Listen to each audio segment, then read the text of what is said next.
out, but we've also been working on fleshing out and getting new skills for the 4 classes that we had already announced. I'll show you some of those today. So obviously, for the Barbarian, we want to flesh him out, and we knew that he needed a ranged attack. And so here's an example of Ancient Spear. Now, we don't want to turn the Barbarian into a ranged class, so this is something that feels very appropriate for him. We want to sell the themes that he's strong, he's tough, he's melee, so we had to come up with something that felt appropriate for that. Over for the Wizard, we're bringing back another fan favorite. In the same way we brought back Multi-Shot, bring back some Meteor. Meteor was also a really popular skill in D2. People liked it. We liked the gameplay of it. So we brought it back, artified it up, and I'll tell you right now, when you get some runes in Meteor, that's like just, it's 5 times the fun. I'll also talk about the Witch Doctor. I mentioned earlier, I alluded that we kind of want some movement options for every class. In the Spirit Walk is the movement skill for the Witch Doctor. We wanted, again, something that stays thematically consistent for every class. In the Witch Doctor's case, he's about spirits and voodoo, so a Spirit Walk ability where he turns incorporeal, he can walk around, he can walk through enemies, he can go around a corner, and then when the Spirit Walk ends, he comes back and his physical form becomes teleported to wherever his spirit form is when the ability ends. It's pretty cool. And then finally, the new skill I'm going to show you today is the Monk. This particular skill is called Wave of Light. He summons a mystical bell that actually he shoots out as a range. It's kind of a combination of a melee and ranged attack. One of the things I really like about this skill is we need to differentiate the Barbarian from the Monk. They're both melee classes. In this case, the Monk, he's about combining mystic arts with martial arts. And so I like the evocative imagery that happens here. Just the concept of a mystical bell that he fires off it's very vivid.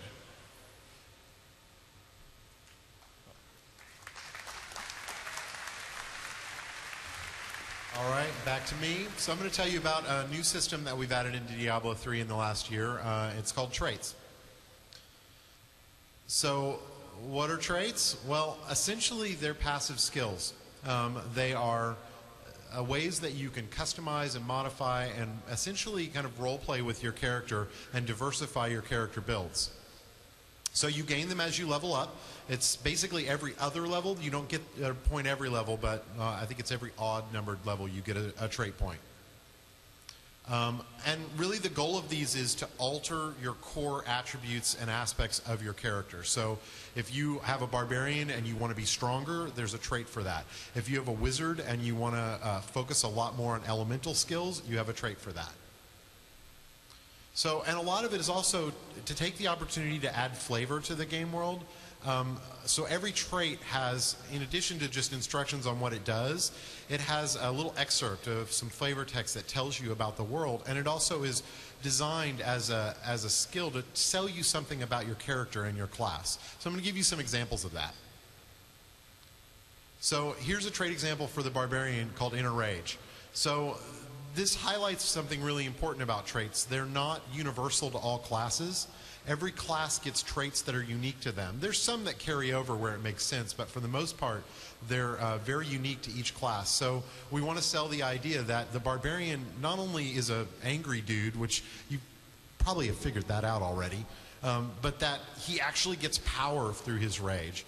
And so we have a cool name for it, and also some text that kind of tells you about that.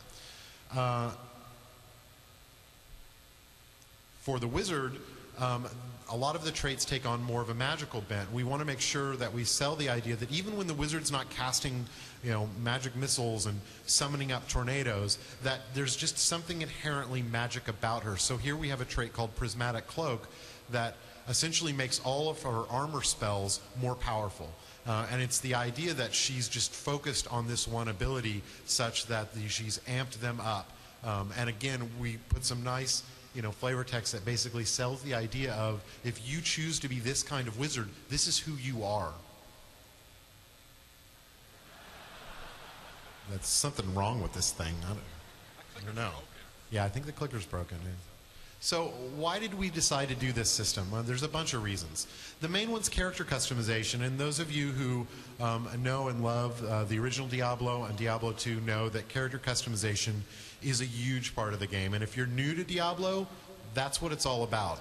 So that was a big focus for us. We used to have a system in Diablo 2 where you could spend attribute points on all your core attributes. And this system was much loved as a customization tool, but in actuality, when we looked at it, most of the builds took the exact same points in the exact same areas, even across classes.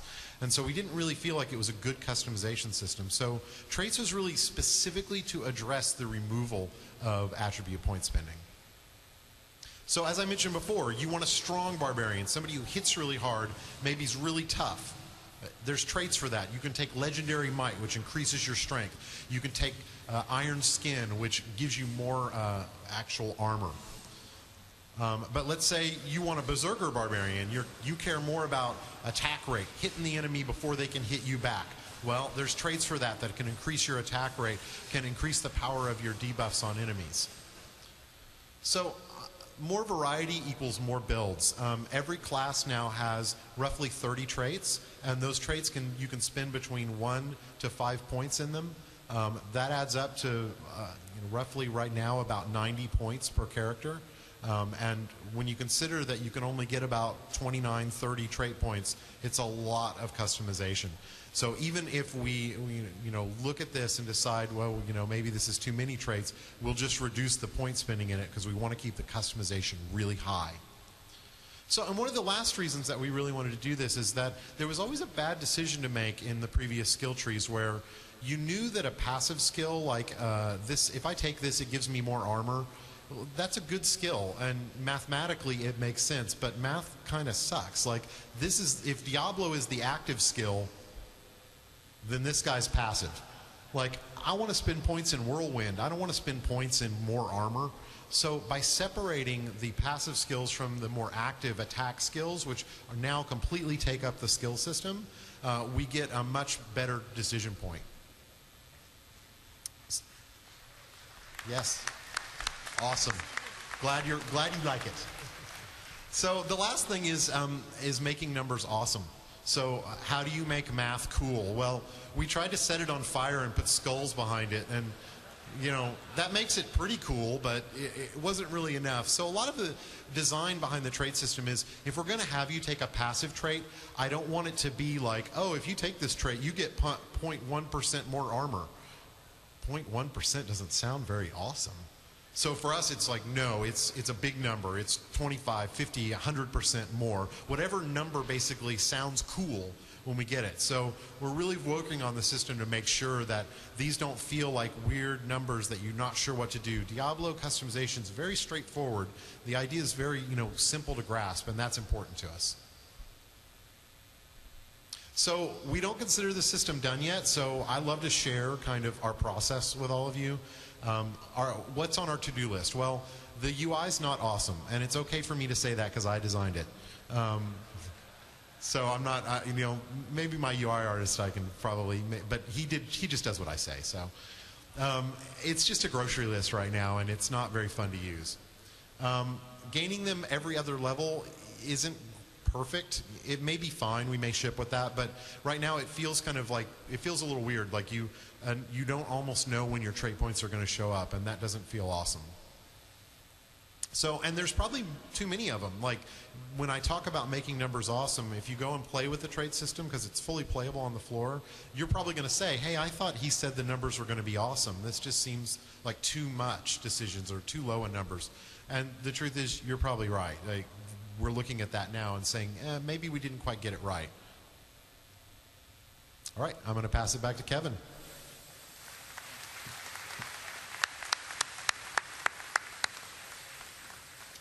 So before we get directly into the talisman, I want to talk a little bit about charms from Diablo 2. So the charm system, if you're not familiar with it, was a very simple cost-benefit thing, that there was these objects that would sit in your inventory. They take up some of your inventory space, but they would give you a wide variety of bonuses. So this was good. We liked the concept behind the system, and we liked the charms themselves. But what it led to was people keeping as many charms as they could and keeping a tiny bit of inventory space. And we didn't think that that was a great choice to have to make. And you couldn't really resist taking the charms because they augmented your build so well. So, how have we solved this? The talisman, click, there we go, is a dedicated inventory for your charms.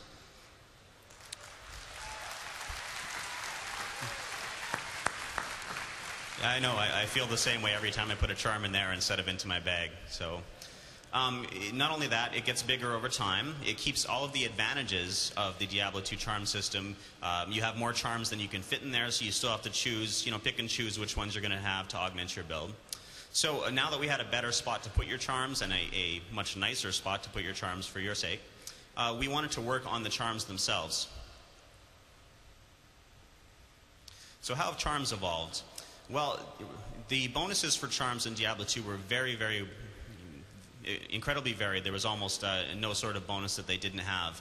And in Diablo 3, we're going to have them concentrate on your core attributes. So this is very much about customizing your build, about augmenting, what weaknesses you have or making your strengths better, etc. So the charms are going to be a core part of your build, so they're still very important. And there's different tiers of them in the game, so as you go forward, you're going to be playing with your charms a lot. As you choose new skills, you'll be choosing different charms to try to make up for the options that you chose. And that is the talisman.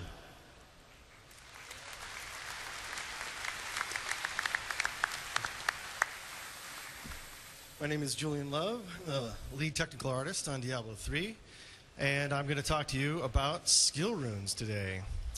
So we haven't talked about skill runes for quite a while. In fact, we kind of gave them the year off last year to let them percolate a little bit. But they're back, and they're in the game, and you can play them here at the show. They're fully implemented in the Witch Doctor, the Wizard, and the Barbarian.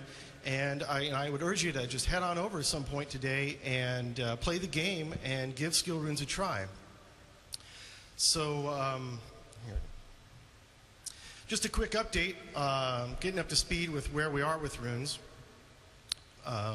If you remember, runes are a system for modifying your skills. They drop in the world like gems do, but instead of putting them in your items to modify what your items do, you put these in your skills and modify what your skills do.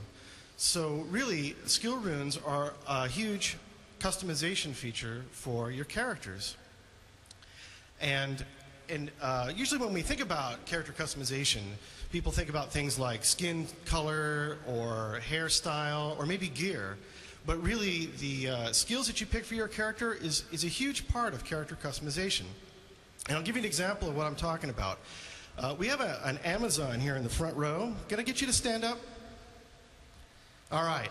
So let's give it up for the Amazon. It's a great costume. But you're not just any Amazon. You're a Spirazon, right? Or are you a Throwazon? That looks like a Spirazon to me. Okay, great. So that's an example of what I'm talking about.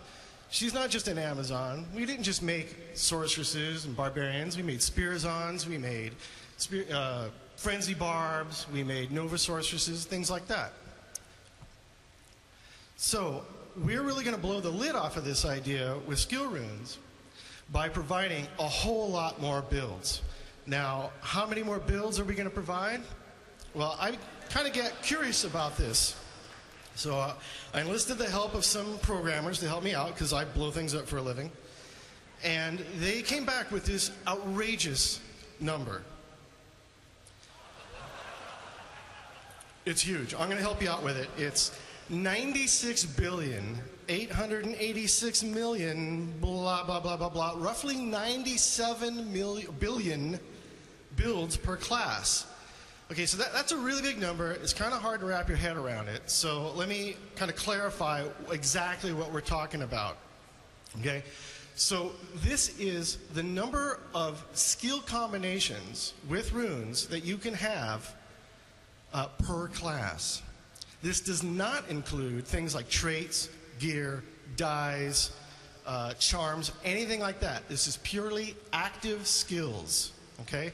So you're really going to be able to come up with just a ton of different kinds of class combinations. But it's not just about numbers. Skill runes are going to provide a whole lot more. And one of the key things to keep in mind here is that skill runes don't just change what a skill does, they have the potential to change the way it looks. Now, originally, we really weren't thinking about having having different graphics for every single skill rune choice